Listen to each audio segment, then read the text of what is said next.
Thanks, Mark. Thanks, Mark. Good morning. So I do consulting work with Lantern Consulting. It is an agency that often works with, a consulting group that often works with the Management Assistance Division of the state, doing various state projects. So thank you for bringing me into this group. And as Mark said, there's been a lot of activity and attempts and hopefully successful attempts to make this final report reflect what it is that you discussed during your working group meetings and subcommittees. So just really happy to be able to put things together. I will next to go to the three co-chairs, but Stacy and Sheriff Heck and Angela have been very diligent, as has the BCA and Olivia and Mark and DOC. So just want to thank everyone. There's a complexity of issues and areas here, and hopefully again, we reflect what it is that you worked on August, I guess it was September through December. That's enough about me. Just I can't resist. I'm not much of an icebreaker person, but I have to say, being in the Twin Cities, I'm guessing that there's a lot of competition today for the coldest day out there. So if you think you've got that, you can put it in the chat or something like that. But so the three co-chairs, Sheriff Heck and Stacy Bettison and Angela, I will turn it over to them. I'm not sure how you normally handle these meetings, but I'm here for this meeting and happy to answer any questions. And thanks again. Okay. And I see in order that Sheriff Heck is first on at least my screen. Well, very good. All right. Well, thank you, Marcia. Thank you, Mark. Thank you all for your work over these last several months. It kind of feels like it's been a marathon that's been run at a sprinter's pace. I hope everyone's had a chance to read through the report. In chatting with the other co-chairs, our hope was that today's meeting would be focused on, if there were any changes, that they be focused on issues of fact or issues of vital importance. There's probably a million ways that we could say the things that are said in the report that, and some people might have an opinion as to how the wordsmithing might be better this way or that way. I think that we've kind of run our race up against the deadline here. And as I mentioned in our co-chairs meeting, we don't want to see perfect get in the way of good. So with that, I'll pass the baton over to Stacy, who happened to be the next person in my matrix. Hi, everyone. First of all, thank you for the opportunity to serve as co-chair of this group. I enjoyed the work, and I think co-chairing with Angie and Sheriff Heck was, we were a great team. We brought different perspectives, and there was a lot of respect afforded each other. And I think it made for an effective co-chair group, as effective as three co-chairs can be. And I do think that we were effective. I think we actually complemented each other well. The draft report that you see, as mentioned, it's a culmination of a lot of work by a lot of people. And I think from a substantive standpoint, there was give and take. There was pushback on making sure that we're accurate, making sure that we're not overstating or overselling, but that we are presenting this in the most accurate way of what happened in this group in the 4 short months that we were together. The thing that we really wanted to focus on the report was that the majority of people supported the proposals. We did have agreement that more data is needed because we don't fully understand how the registry works or who's on the registry. And then there were other issues that we didn't have time to get into, but that were still important. And that's reflected here too. So I think I think what's good and what we can, really present to the legislature is that there was a majority of this group that felt that change is needed on the registry in the areas that we identified. And that majority, we were consistently a majority. There is a supplemental minority report that Sheriff Heck took the lead on, and that articulates, well, the minority's position, and that's the first supplement in the supplemental pack. And so we appreciate the minority view, and I'm glad that we could include that too. That's all I've got, and I'll turn it over to Angie. I really don't have anything much to add to what Troy and Stacy have said. I just did want to thank everybody in the working group for all of your input and viewpoints and work on all of this. And I echo what Stacy says. I felt like the co-chair worked very well together, and we're kind of balancing each other out and trying to make sure things were accurate and that everyone's viewpoints were included in the report to the extent possible with the with the limitations of a report. So I just wanted to thank everyone, and then would echo also what Troy said, that if, at this point, we're interested in knowing if there are any great, major concerns with the report or any obvious inaccuracies before it gets submitted. And just a clarification on our deadline here is originally we had January 15th as a deadline.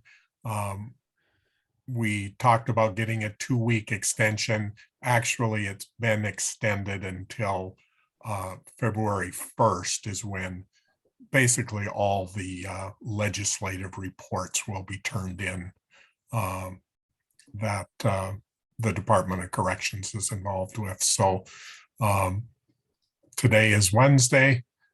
Next Tuesday is when the drop dead date for turning in this report for any technical changes, anything like that.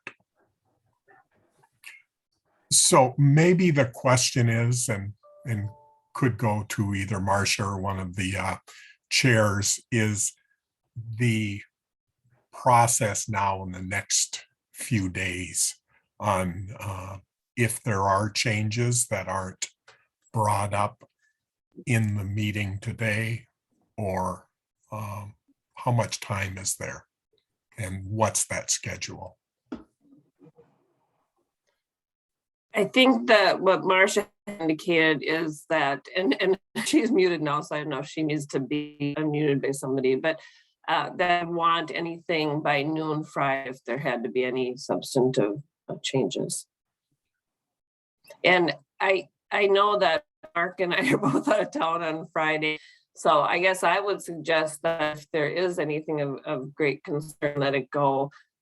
That it maybe both Mark, Olivia, and then the co-chairs be included on an email with information, just so that one of us is able to address it with Marcia.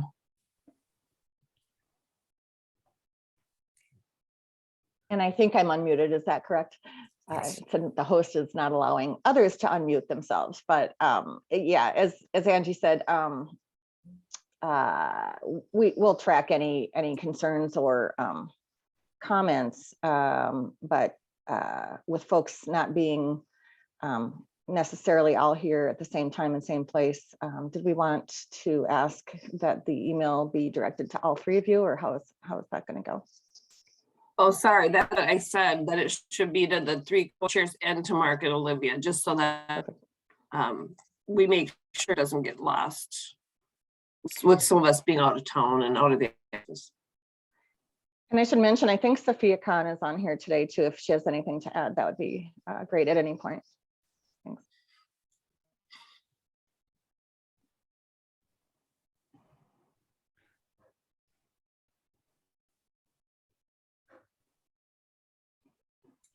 Okay. Any questions? Yeah, Brian. Hi, morning.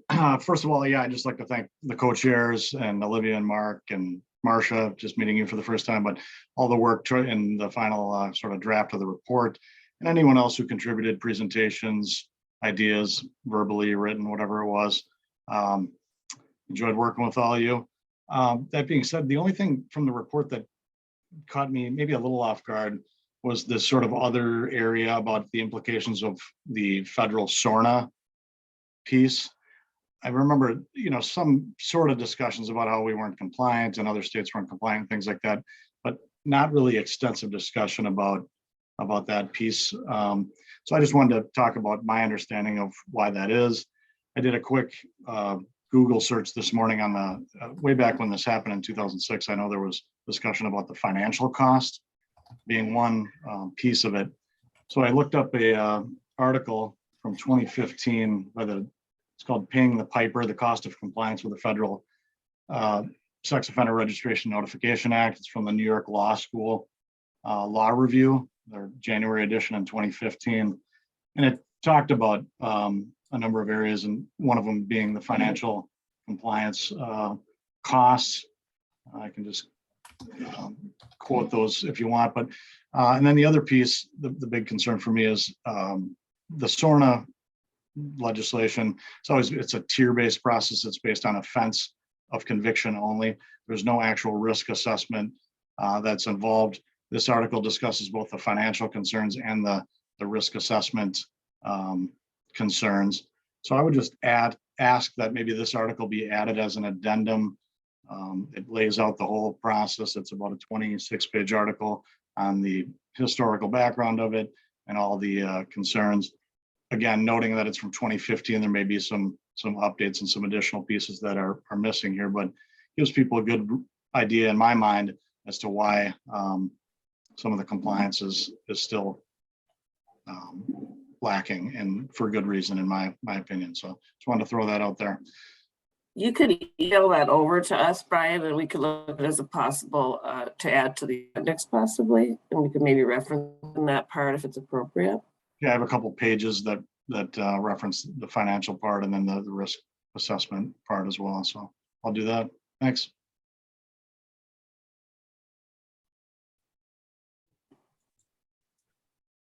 Looks like Stacy had her hand up. Stacy. So Brian, thanks for that. We had some back and forth on SORNA, as you can imagine. I think that my concern with the inclusion of SORNA is that we didn't talk about it a lot. I think the counter to that is there is a federal statute, or there is federal guidance on what we do in Minnesota, and to help educate the legislature that there is these federal standards, and Minnesota doesn't comply. I think what we want to make very clear, and maybe what you're touching on is something that we didn't make very clear, is why we don't follow the federal standards, or a lot of them, why we choose to be out of compliance. And maybe that point isn't made clearly enough. And so we can look at that article and maybe pull a sentence or two and footnote that article and refer to it in the addendum, but we'll talk about it with the co-chairs.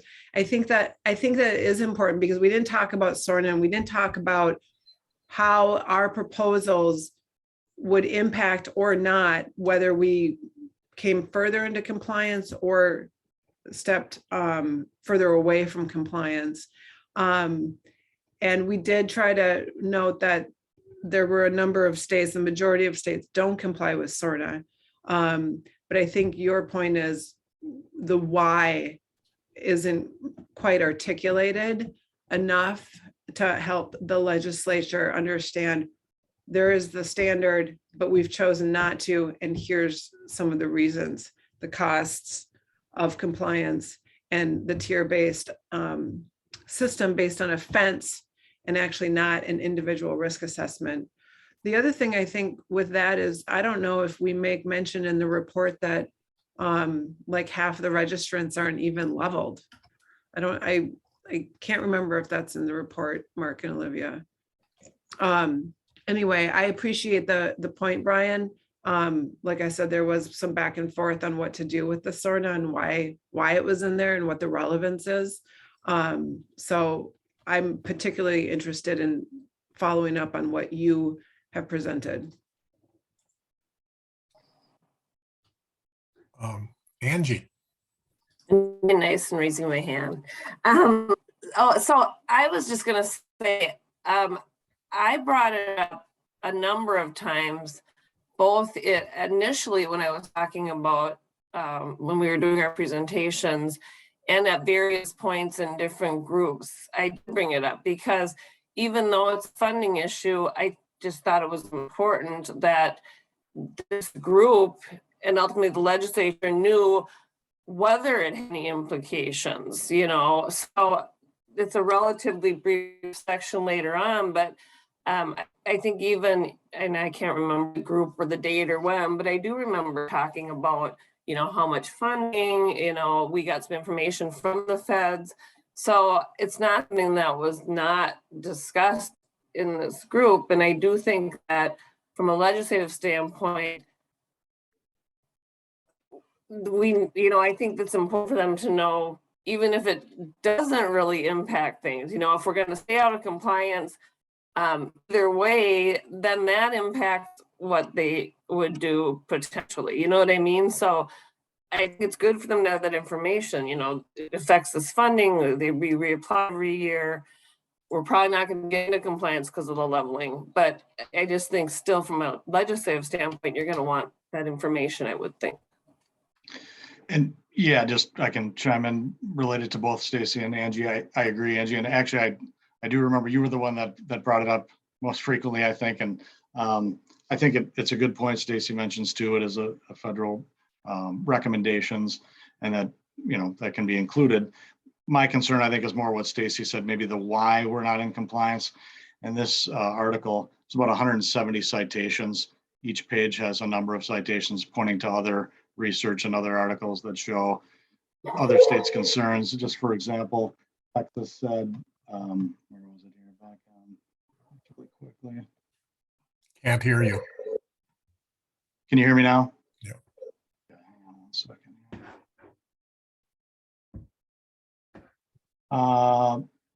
So just for example, this says, additionally, the SORNA program itself is underfunded. The Congress has failed to allocate consistent funding to underwrite the significant compliance costs incurred by state and local governments, giving a mere $39 million to 43 states in 2011.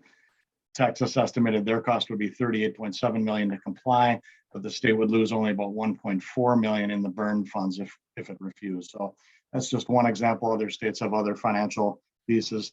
And then it goes into a whole thing about risk assessment versus the offense-based stuff that I mentioned and Stacy mentioned. So I can highlight some of that stuff in my email, send the report over, and just thought that would be good to add. So thanks.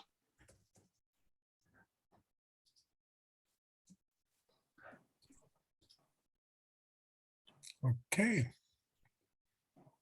Any other issues? Well, good. Will we be able to wrap up at 9:30?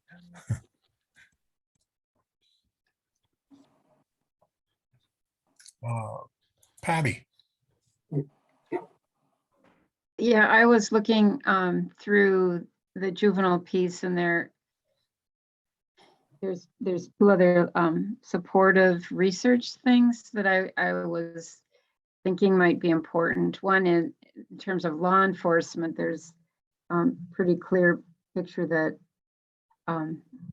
parents especially might not seek help for the their child with problematic sexual behavior because there's a tremendous fear of them being put on a registry. And that's kind of a good thing to know, that it sometimes works against what law enforcement would like, because we want to get these kids some help.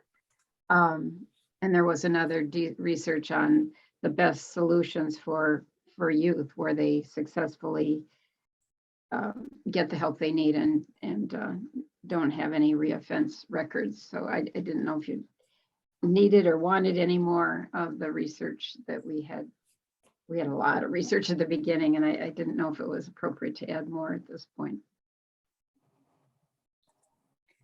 I think we have citations to a lot of different articles in there. And then we included one of the juvenile registration article that I got from Katrina. That's one of the appendices. So if there's something else, Patty, like with Brian, if there's something else you think might be a good appendix, you could email that over for consideration, or that might be a good reference. Okay, I'll send it and you can decide if it's needed. I think you did a great job of presenting the complexity of it all. And if the legislature were to choose to take it on again, just that piece, there's a lot more that they would have to look at. So thank you. I also want to echo everybody's thoughts on what a good job you did of pulling this together. Thank you. Okay, I'll leave it to the chairs at this point on, I see Kate Rickman has her hand up. She's not on the working group, but has provided information before. I'll leave it to Stacy and Angie and Sheriff Heck on whether we should make an exception and take in public comment at this time. I'm fine. I don't care. Okay. Is that okay, Stacy? And Oh, yes, I'm totally fine with that. Thank you. okay, so Kate, you're up. And I'm sorry, I did not realize that I was being naughty, and I apologize for that. I just, again, echo, this is amazing. And I'm challenged because I didn't have a lot of time to review the materials that were provided as of yesterday, but I had a question about the research as it relates to juvenile offenders, and whether there was, as part of the discussion, the research on the fact that many of the juvenile offenders, this is to echo what Patty said, many of the juvenile offenders, actually, it is intrafamilial offending, and what a challenge that poses to not just reporting, but also then registration and well, prosecution and registration. Because when the parent is the parent of both the victim and the offender, it creates huge issues within the family and can literally tear families apart. And so I'm just wondering, as part of your process, if that research was cited. I have not, in the last couple hours, had a chance to go and look for that research, but I think that point, when in the Sheriff's Department, in the supplement 1, it refers to the beginning of, or the end of page 1, who those victims are. It doesn't list other family members. And I think that's an important aspect of consideration of all of these issues. And now I will be quiet and not raise my hand again. Stacy. Thank you, Kate. Can you just give me the page number where you said we don't list intrafamilial? It's in the supplement, first supplement, page 1 of that, supplement 1, bottom paragraph that begins, juveniles interact with each other or friend groups. Just to clarify, that was the letter from the Sheriffs and Chiefs Association. Right? Okay. That's the minority opinion. We wouldn't be messing with that, I don't think. So I would just like to follow up on Kate's and Patty's comments. I think, Patty, you're going to send those reports that you think have useful information about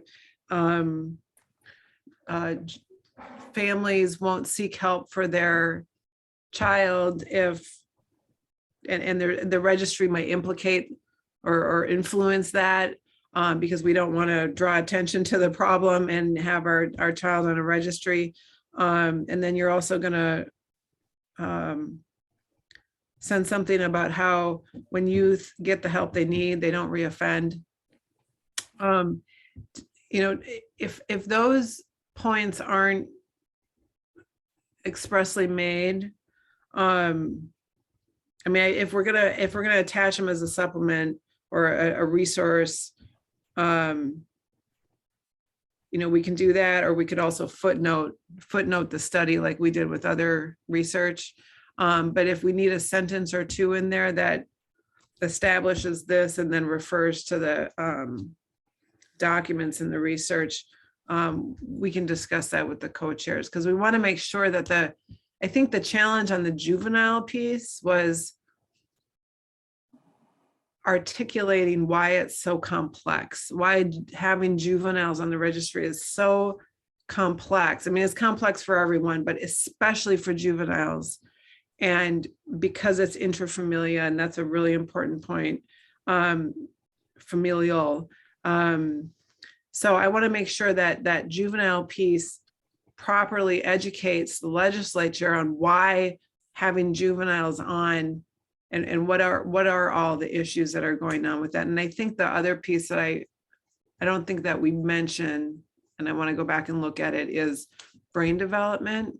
And, you know, I think most people know that teenage brains are going through a lot, but I think it bears on this juvenile analysis about what's happening when kids are acting out. So anyways, I will just give you my commitment to look at that, and certainly I'm sure Angie and Sheriff Heck we can look at that together and see what needs to be changed, if anything.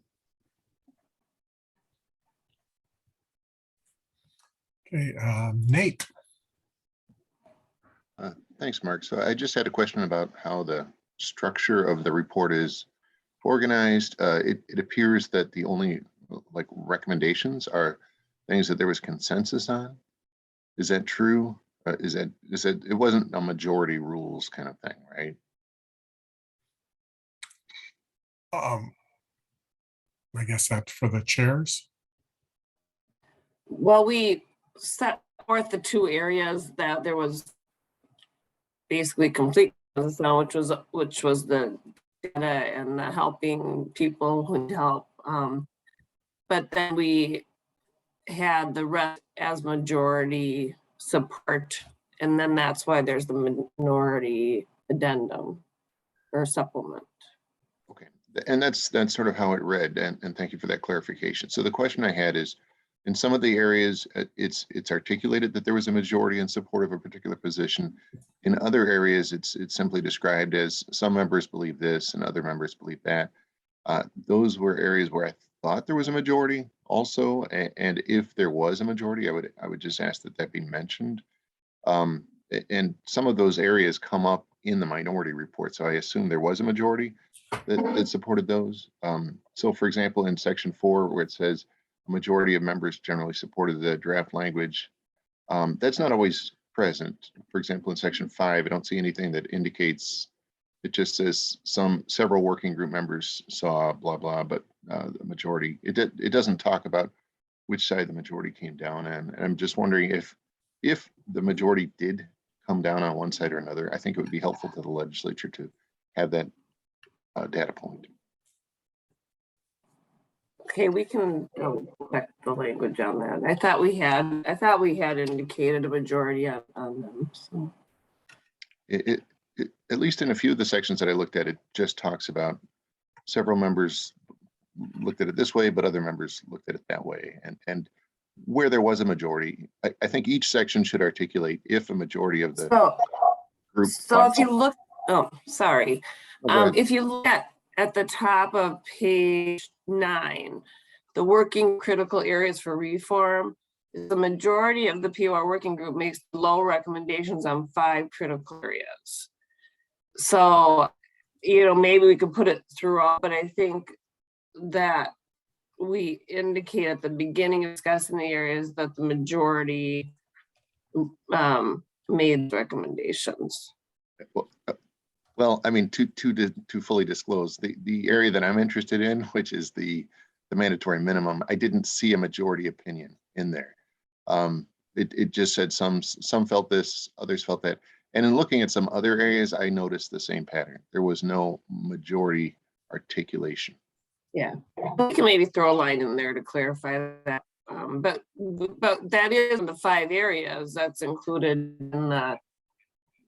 Yeah, those are You more know what I mean? topics. Those are more topics rather than actual recommendations, though. And I'm saying is Yeah. it's not made clear what the recommendation with respect Yep. to each topic was that the majority supported. Okay. Yeah, I hear what you're saying. Thank you. Stacy? Yeah, Nate, I think you raised a good writing point, that an organizational, that I think we intended, we put it up at the top as this is a majority, but then we're inconsistent in our treatment of each proposal. So I favor being very clear about that a majority supported each in each section. Thank you.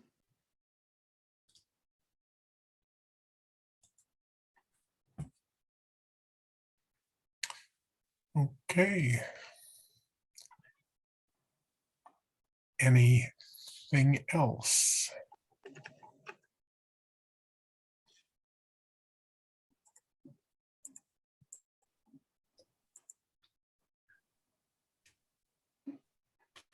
Anything here?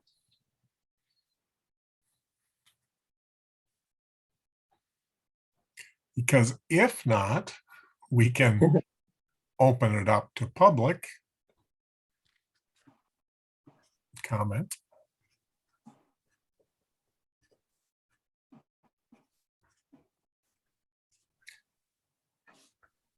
So at this point, yes, if any member of the public would like to raise their hand and make a comment, this time is available for you also. Representative Moeller.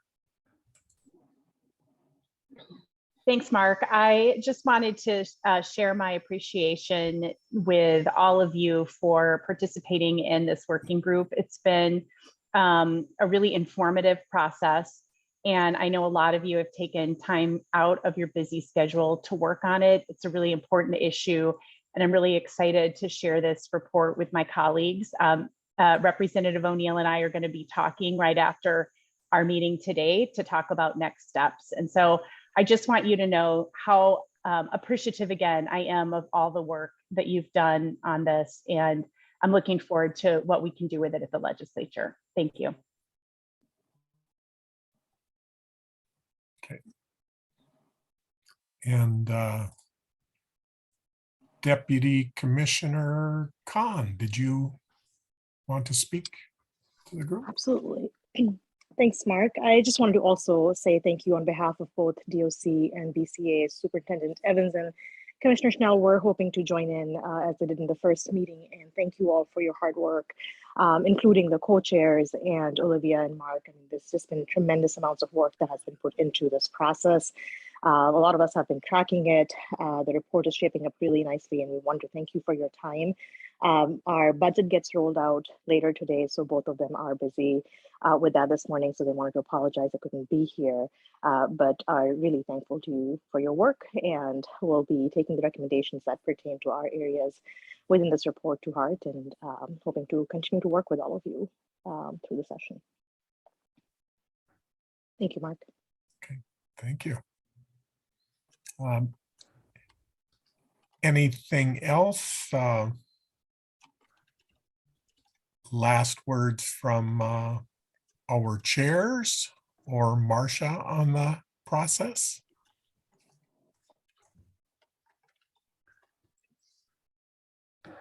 Okay, so if something does come up in the next day or two, please send those comments and or suggestions to the 3 chairs and both Olivia and myself, so that we can make sure that that's taken into consideration. We've had additional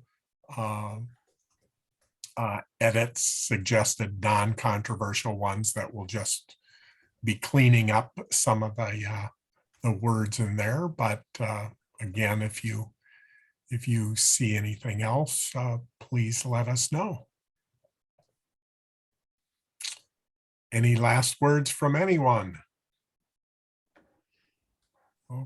Okay, well, thank you for your time. I do want to thank you, and this was a very informative time for me also. I think everybody learned quite a bit about this subject. So thank you all. Thank you. Everyone. Thank you. Stay warm, stay well. Yeah.